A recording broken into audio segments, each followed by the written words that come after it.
Today on Living History, we are speaking with Josh Cheng. And my first night, I went to settled in Berkeley. First time walking to a supermarket, and I was wearing my mouse jacket. I was shocked, amazed about the abundance of the food. I was counting type of ice creams, about 11 different kind of ice creams. At the time when I left China in '81, most commodities were in rationing. Today we're speaking with Josh Cheng, who was in the first group of Chinese students to begin studying in the United States when this became again possible in 1980. He has many career milestones. Josh worked on joint ventures and on business development. He helped bring Xerox to Shanghai and helped McKinsey succeed in China.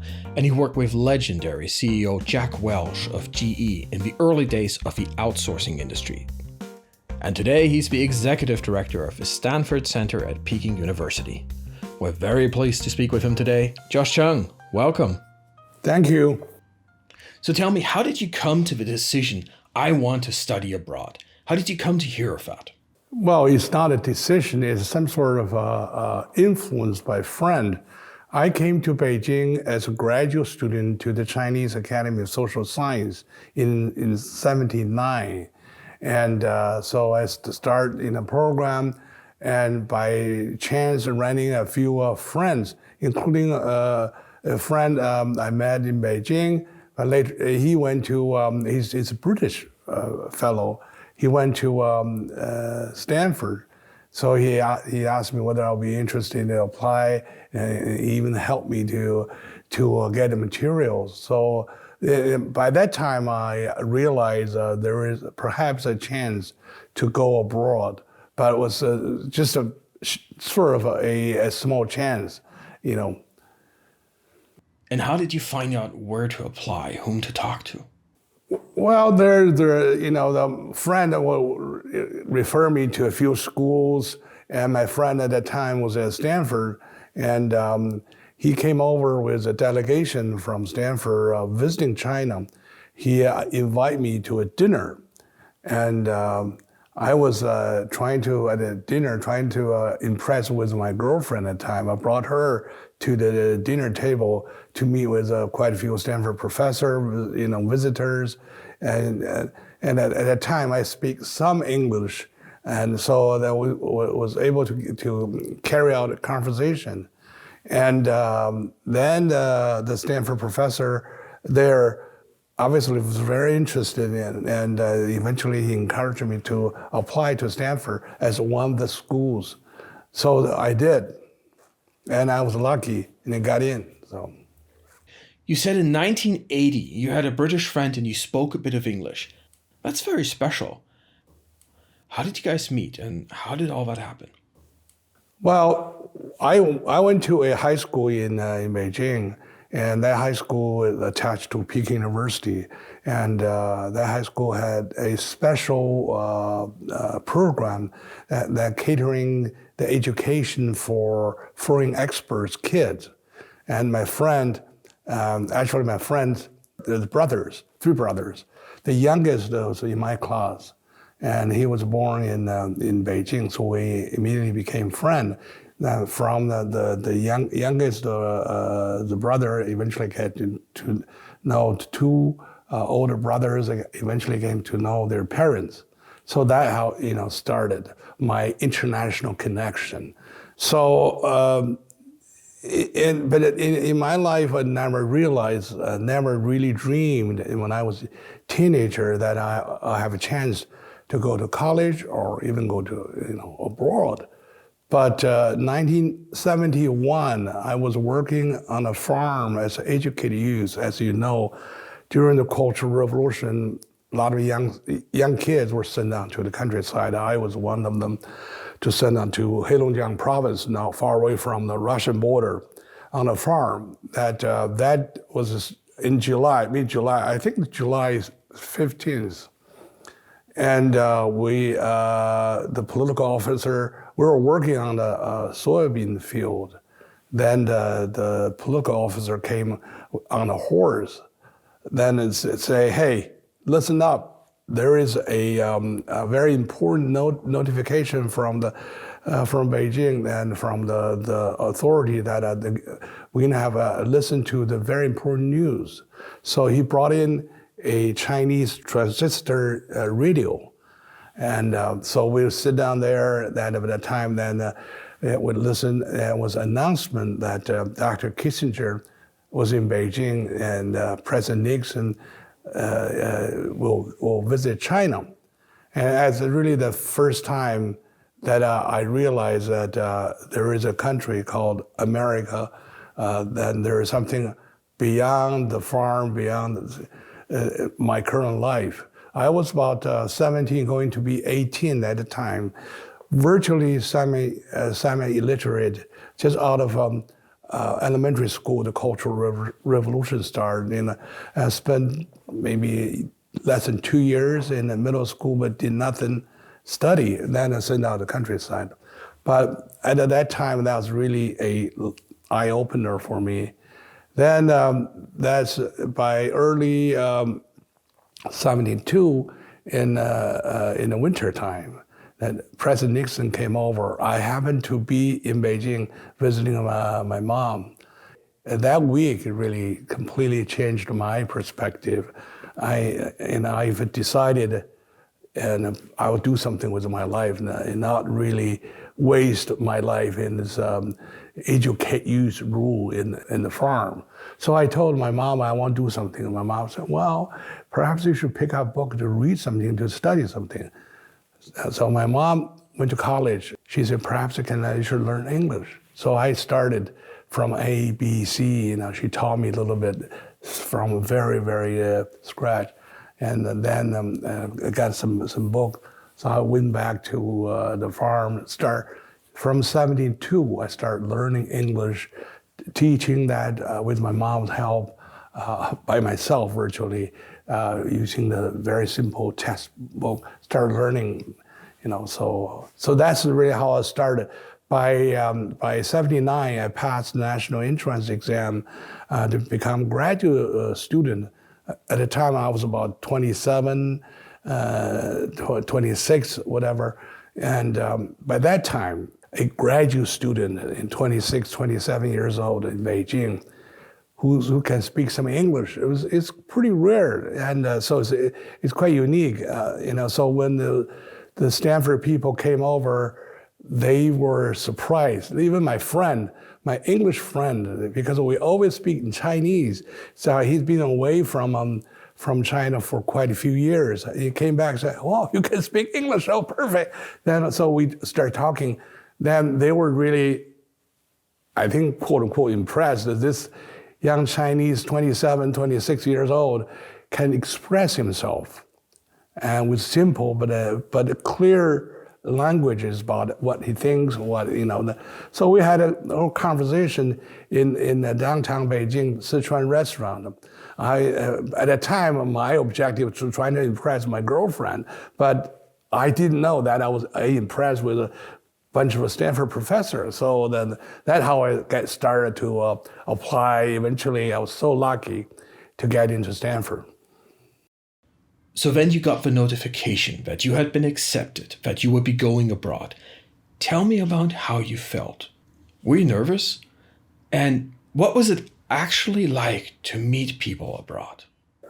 Well, when I was accepted, and I was obviously very excited, but also I worry a lot. Just what the heck? I could get into this field. And by that time, Stanford, this is 40-some years ago, not as famous as today, I think. But I was pretty good. But I was worried. I asked my friend, an English friend, Carl, to say, hey, what do you think? Can I do it? Don't worry about it. You can do it. And so their parents encouraged me. So that was getting a little bit excitement, but by that time, I never set my foot on the airplane. never traveled internationally. So I got the paperwork down, and eventually I took the opportunity to get married. And then I got a ticket, I think in 1981, September 12th. I was the first time to hop on an airplane and go to San Francisco from Beijing. And that was the first time sitting in the Air China's plane with a bunch of students, scholars, It's a whole trip, a whole journey. I did not sleep.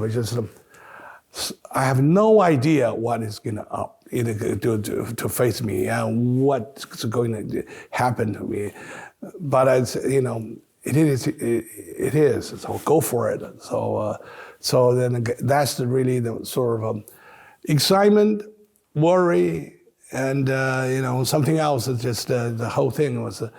But think about this: someone 27 years old, never travel overseas, never sit on an airplane and go to a country. I have no idea.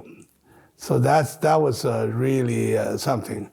And the first night I arrived in San Francisco, actually, when I arrived in San Francisco, go through the immigration. At the time, the custom inspector, all cops, was a female police officer of I think was custom officer with a pistol, and she was. I still remember her blue eyes look at me saying, "Do you have anything to declare?" I look at it, see this pistol, and I say, "No." They say, "Are you sure?" So, "I'm a student." "Please, welcome." Just a very brand new experiences. Then get out of San Francisco airport, look at the blue sky, wow. Just it's finally indeed this is a foreign country that set foot. So that's just a very very unique experiences. And then my first night, I went to settled in Berkeley, and my friend, had something else. So I walk around. First time walk into a supermarket in Berkeley, and a not too big supermarket. And I remember it was in mid-September evening. And as you know, the Bay Area is a little bit chilly. And I was wearing my mouse jacket, and I walk around, look at all the sprinklers, the water, the lawns, and beautiful night. And here's a supermarket. I just walk in. I was shocked, amazed about the abundance of the food. I was counting type of ice creams, about 11 different kind of ice creams, and the soft drinks. At the time when I left China in '81, most of commodities were in rationing, and you have to get a special coupon, and to get a pair of shoes or whatever, and even eggs and sugar. Then here is it. The little tiny, not too big supermarket. I look at it, soft drinks, Dr. What is that? Dr. Pepper? Obviously Coca-Cola was just entered China. And, there's a, 7-Up, this is, just, I can count it. So just amazed to see this as, very different, how wealthy the American life was at the time. I thought, well, gee, they have more than 10 different kind of a brand of ice creams. So that's the, how it started. It was a very amazing and obviously very challenging. Figured out, to understand American slangs, American jokes, and the languages, the whole 9 yards. So, you're saying something very interesting there with understanding each other. I want to know, what kind of discoveries did you make? Well, I think a different person has a different way of dealing with this cultural shock, or and to be honest, I think among the Chinese students that came over to the United States at the same time, like I did, most of them tend to stick together themselves and to help each other. There's a language issue. There's a, and but at the time, I purposely say I want integrated, and I want to learn more. And so I asked in my application, I want to find a roommate, American roommate, so I can learn American language and culture. And so when I move in, next day, so a tall Texan of Stanford PhD student move in, and we start chatting, and we work. We find that and he wants to learn Chinese.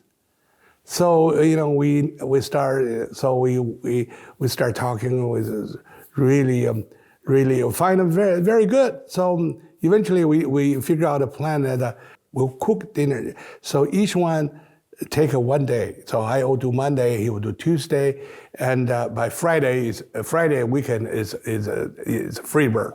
But so we do that. So okay, and he cooks some American food. I cook Chinese food. We chat a little bit. He helped me a lot about that to understand American football. This, and so we become a very good friend. And many years later, he became my brother-in-law. He married my sister. Is he here in China now? Now he's a professor in the U.S. Amazing. So that's because I think I am a little bit more outgoing. That's my first year. The second year, I moved out of the campus. I lived with 5 American students. We rent out a house. Then same notion. We share the house, everything. I cook a night a day. Everyone has a turn. But eventually, my turn is always on Friday night, because they can bring in their girlfriend to try my Chinese cooking. And because of that arrangement and getting to know a lot about American people, American culture, and we hang out together, go to movie, go to games, and so that's really how I integrated with the American culture. If I understand you correctly, you got a scholarship from Stanford. Yes. But you still had to live. Going to the movies, to a supermarket, all those things cost money. How did you manage that? Did you work? I'll do some, some professor was very kind enough to help, ask me to do a little bit of translation, I even, use my Chinese, because I'm from Beijing, so my accent is pretty standard. So I think I taped my voice or something, reading something, but just odd jobs trying to. But because I have to say this, I always say now I'm very lucky that I'm grateful to America, grateful to Stanford, and they gave me a fellowship that, and I don't have to really work very hard outside to earn extra money. Yeah, obviously it's not rich or anything, but I can really survive. I make more money as scholarship than at a salary in China, for sure. That's very interesting, because there still was a very large difference in wealth. What other moments did you have when you noticed that? Well, I think probably in that regard, I'm a little bit different than most of my fellow Chinese students, because people at the time, they want to save money. They want to use the money, so they cramp themselves into a apartment with 2 families, and they want to save the rent and everything, and they go, cook themselves. My theory, my feeling at the time was that I want experience. This is probably, I think, the lifetime experiences. So I'll try to, try everything. I have to go to a baseball game with my housemate. I thought was $15. I thought it was pretty expensive. But I thought, if I never tried, I would never have experience go to a major league baseball game. So we went, and I was not interested in saving money and trying to eventually buy a big TV set going home. That I wanted just experience. What did you want to do after Stanford? And did those plans change, or did everything go as planned? Nothing did as planned, because I'm from a intellectual families, and after a quite dramatic teenager time during the Cultural Revolution, eventually trying to find something. I feel good about it. I feel I'm pretty good at it. I feel I can do something about it. So this opportunity to go to graduate school in Beijing is because I'm from Beijing. At the time, as you know, China has a hukou system. I was in Hebei, and so I want to come back to Beijing. So the real objective to take the graduate exams isn't to come back to Beijing, get a hukou. In California, they open the doors. There's so many things in life you can do. So I was, in the summer, I was asked to help out a U.S.-China trade conference, virtually helping the Chinese senior officials to settle, and eventually they can attend the conference. But when the conference started, this is 1985, the translator they hired from Bay Area, his Chinese is perfect, his English is perfect, but he's having a hard time to understand the senior Chinese officials, their linguals, their phrases, their expressions. And he's having a very hard time to translate into proper English that American executives, senior officials will understand what. So I have to, initially I have to sort of chip in a little bit. Then eventually say, why don't you sit here, you do the translation. So the guy get paid. I did translation for 2.5 days. And, but through that 2.5 days work, I think I made a great impression on both sides.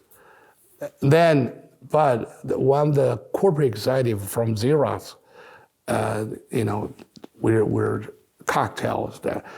He gave me a card and said, "Hey, do you want to work for us? We're building a joint venture in Shanghai." I look at the guys. I had no clue about what's joint venture, but I just took this card. Then we chatted a little bit. So then later on, a few weeks passed, I went back to Stanford trying to, get my mind around it, doing studies. So my American friend, who's my classmate, who used to be a business executive, and I told him this story. He said, "Josh, you're stupid.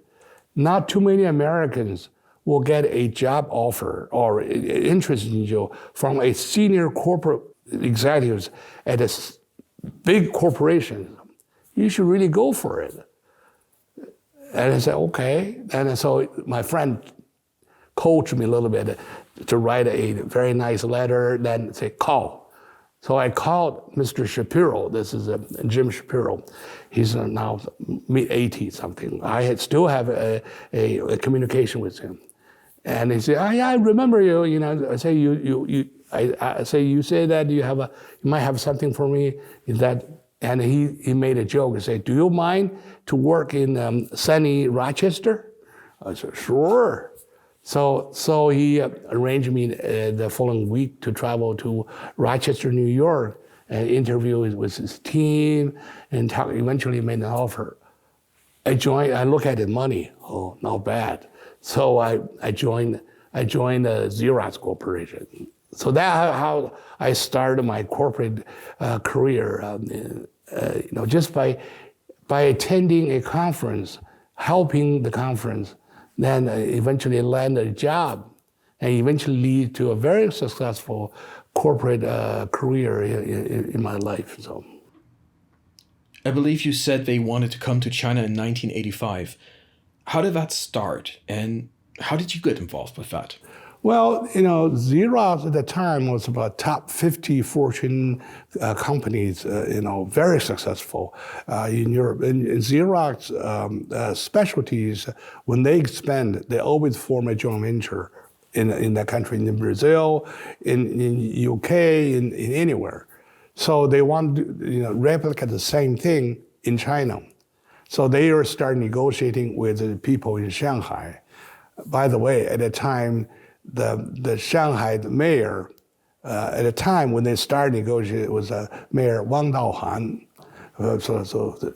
But later on, they changed the mayor's name to Jiang Zemin. Later on, they changed the name to Zhu Rongji. So the Xerox experiences is really, at the time, they are not that high yet, but they are rising. And I think that Xerox would look at me, a Chinese, but I appear to be a guy who knows both sides. So that will be very helpful for them to deal with issues coming from their negotiation joint ventures. And I think I did help them. And because of that exercise, I still maintain a very good relation. All of my bosses working to set up that joint venture became my lifelong friends. We still keep in contact and so on. So because at the time, the understanding is crucial. And the Chinese executives sitting across the table, most of them don't speak much of English at all. And a lot of them have no idea why a Western business is so interested in profit. And they want to make product, but why the U.S. business executives looking at it and say, we want a cash flow, we want a return on the investment, we want this. And it's just, there needs a lot of negotiation, a lot of really, quote unquote, education. And so then the American executives were very frustrated, say, why they're always interested in a certain allocation of raw materials. So there's this, why they're not really targeted to customer needs and market share, just different approaches. So it took them quite a long time to settle, but eventually settled the deal. So in '86, they signed a deal. They built a equity joint venture. At the time, it was the largest joint venture in Shanghai in 1986, and the Binhang area. So it was a big, and so that's really how I started. And I thought, yeah, this is an area I can play a role. It would be interesting to see. Because I really understand people coming from on both sides, and there is something they can find in the middle that eventually succeed. When I was in the early 30s, I realized that I'm not academic. I'm not really a business person and buy and sell, that type thing. I'm more a part of a cultural integrator, and I can really help the U.S. corporations and also help China to deal with the foreign investment and then attract foreign investment to China. You were just talking about foreign executives coming to China, and even outside from the frustrations about different goals, it must have been really challenging for them to understand China. Oh yes, extremely challenging. This is 1985. They started negotiate joint venture. They will send 2 or 3 people with. They have a Hong Kong employee who speak pretty good Mandarin to help them to translation before I joined. Then probably never realized that in 1985, how many hotels in Shanghai is capable of catering international guests? Only a few. The team, the Xerox team, they had a local office, a girl from Hong Kong. Her job every morning is go to the hotel to line up the bed for the 2 guys from the guys for 2 or 3 guys, so they can get a bed. So quite a few times, the hotel has 1 bed. So the 2 Americans look at each other. How can we do this? But so that's so difficult. That's a challenge itself. Obviously, there are no hamburgers, no steaks. And for those American corporate types, they need beef potato, but here's the noodle, here's the rice. It's so then the languages. But at the time, even the difficulty is extremely high, challenges so severe. But the aspiration, the desire to succeed, bring both sides to. But also there are quite a few times, Xerox people say, "That's it. We're not going to do it. No more." Now eventually we'll come back and negotiate, and it turns out that joint venture was very successful. Over there, they feel in China can accomplish something. It's fun. It's challenging. And they enjoy it. They enjoy it very much. They want to do more. They want to do more. So I think I know more about the commercial areas of American society, and people really want to do. Once they establish their connections with China, they feel very easy to deal with because Chinese are very realistic. Once they realize it, there is opportunity to grow. Eventually, more and more, they will realize the profitability and everything else that the people can find a way to work together. So that's what they call it, the China fever. So it's very difficult for American corporate to completely cut off this bond. I have talked to quite a few American executives. They feel, on one hand, yes, the system is challenging. There are a lot of issues, policy issues. But on the other hand, to deal with the Chinese, they feel very, very comfortable. And some people, a lot of people say Chinese, almost like Americans. They're sort of. If you look at, you sit down, you don't have really a conflict of interest. You talk about life, and there's almost, share a lot of common interests, desire. At this point, we would like to take a moment to tell you about our project. The period between China's opening in 1979 under Deng Xiaoping and the 2010 Shanghai Expo deserves to be remembered. We want to collect the memories that Chinese, Americans, and other foreigners made together during these times. We hope you will subscribe to our channel to see many more interviews like this one in the coming weeks. If you too have a story that you think needs to be remembered, we would very much like to hear from you. And we would like to thank the U.S. Consulate in Shanghai for their generous support. Without their sponsorship, we would not have been able to start this channel. I heard you say you were lucky, but character, being open to new things, is also very important. Am I right? In retrospect, I think that's absolutely right. And my personality and everything else is probably quite different than a lot of my counterpart or whatever, my generation of people, that I'm a little bit more open, I'm more easy going, and I have a lot of interest in knowing something, and also I am willing to try. I'm willing to take a shot. So that happened, just happened. So I worked for McKinsey in Hong Kong for 3 years, virtually helped McKinsey build the McKinsey China practice, eventually helped McKinsey set up Shanghai office, the Beijing office, and moved back to Beijing. The business landscape for consulting is first wave is multinationals trying to move into China because, after 92, Deng Xiaoping's visit to Shenzhen, and the whole country is changing its gear, and there's a huge wave of foreign investment coming in. So the multinational companies, the big corporate executives, flying in, clueless about China.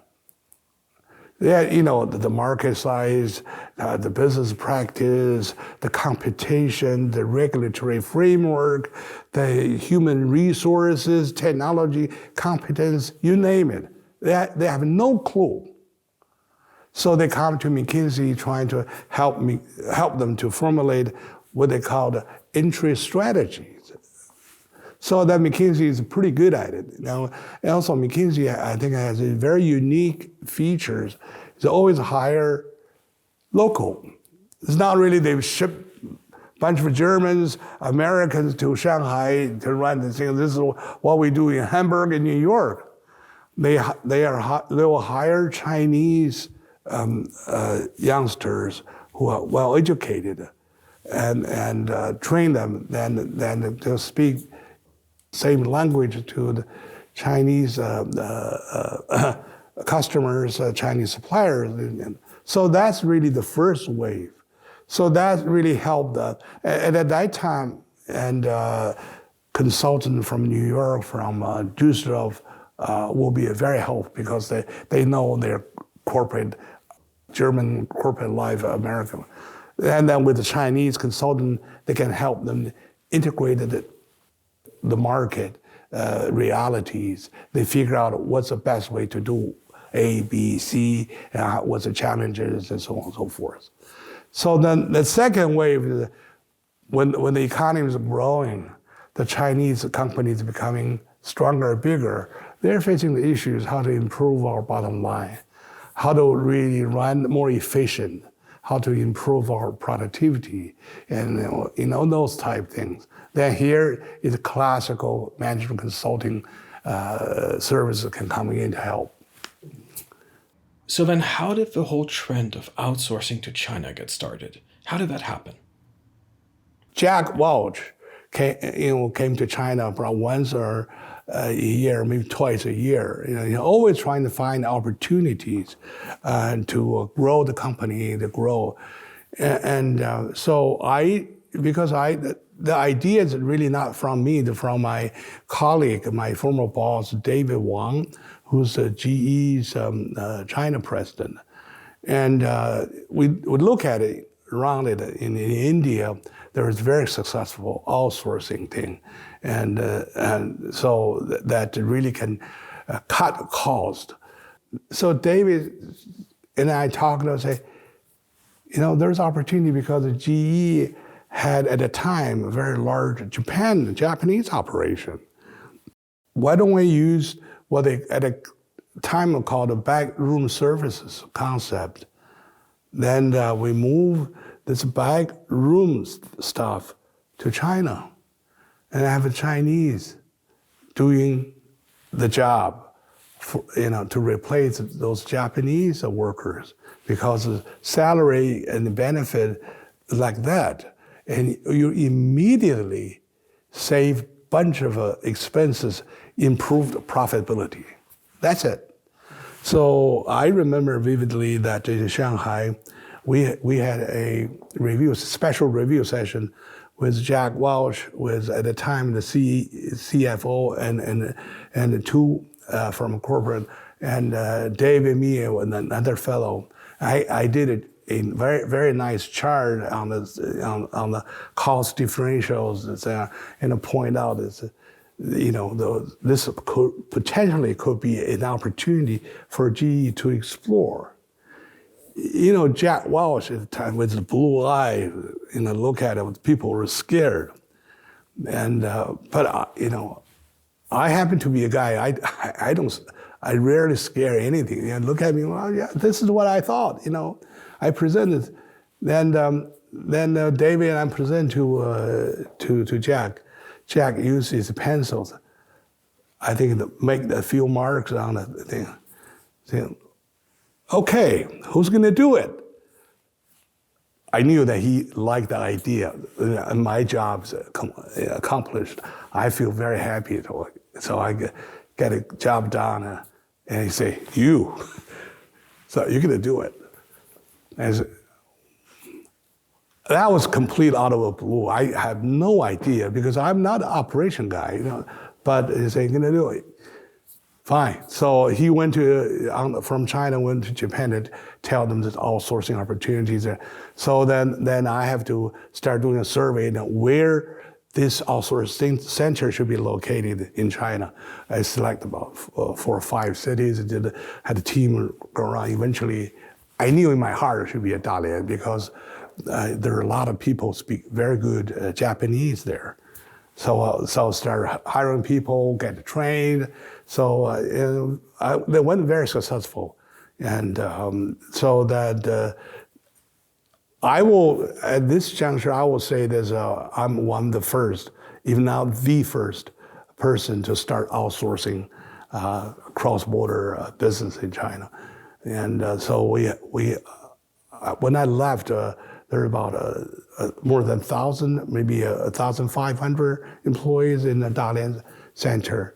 And so eventually that became a pretty big, very trendy business. And so a lot of business set up their calls. And we set up call centers, accounting centers, and their Japanese colleagues look at them from behind and just listen. They all speak impeccable Japanese with right terms, right attitude, which is incredible. So eventually we set up a call center in Dalian. When the customers in Japan called, actually is our Dalian lady picking up and answered the phone and taking care of the business. It was really amazing. You now work with a lot of international students coming to China at Stanford and Beijing. What is different for them today from your experience? Well, for the international students coming to China, the different experiences as compared to my experiences were first the economic level of living standard is not as drastic as before. So, and right now, even the American kids come over to China, to Beijing, the coastal cities, Shanghai, and sometimes they find Americans a little bit backward because using the cell phone to pay. This is in travel, so is that quite? So that's a quite different perspective.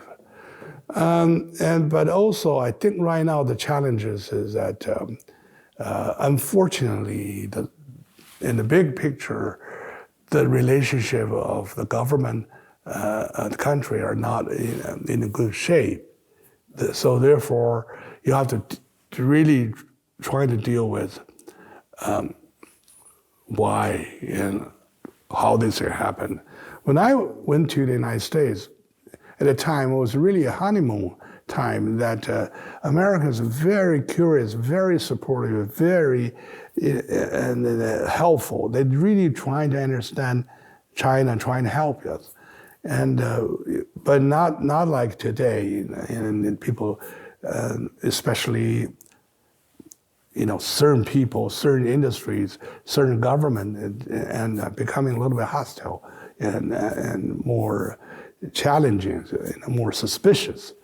So that's why I feel that more interaction, more understanding, you can really eventually find out, the lot of root causes. It can really resolve a lot of issues on the surfaces, and eventually have more understanding on both sides. And I still believe that China and the United States can really settle the difference, can really live together as a same villagers in the same small village, and can help each other, and for sure. In Chinese, we say 读万卷书，行万里路, right? So and 读万卷书 is very easy right now with internet and everything else, but it really 行万里路. But our add is 见这个1万个人, so meet 10,000 people. So eventually you really have a very comprehensive view on humanity, on the earth and society. So you yourself will be a much better person.